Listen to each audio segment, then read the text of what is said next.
Welcome back. All right, time for our final story of the evening. And tomorrow marks 2 months until a total solar eclipse crosses over parts of the Maritimes. As CTV's Nick Moore reports, volunteers in one New Brunswick community are making sure the moment is captured.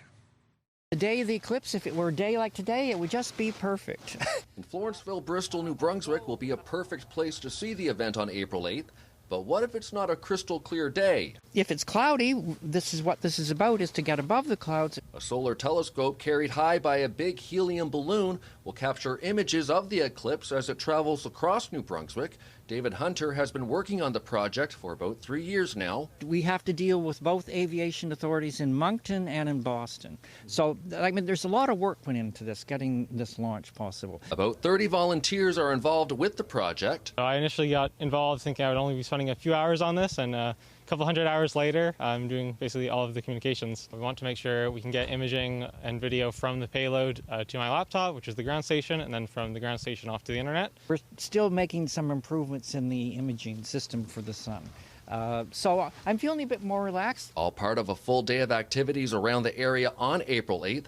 Volunteers met today with the local RCMP and fire department. Because on the day, we have to be prepared for crowds, traffic, parking, porta potties, the infrastructure side of it. And so we had a 2-hour meeting this morning. We're hoping that the weather will cooperate enough for us to launch. And capture a once-in-a-lifetime moment around here.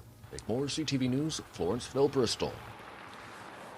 The older I get, the worse my memory gets. So I'm not sure when this was. I went to Oxford School in Halifax, and there was an eclipse when I was a kid, long time ago. And we put the black garbage bags in the windows to prepare for it. It turned into, because of the atmospheric conditions that day, less of an event than we thought. Right. But I have this memory of an eclipse being a big thing in my childhood, and the lead up to it being a huge talk about it. I don't remember that one. I was a little young for that one, but this is very exciting. And as the time approaches on April 8th, I'm sure we'll have more stories on it, of course, talking about the safety concerns that might surround it as well, because there are a lot of things to keep in mind. But we are obviously hoping for a crystal clear day so that we can witness it. And we haven't had many crystal clear days recently, no, as our weather theme continues.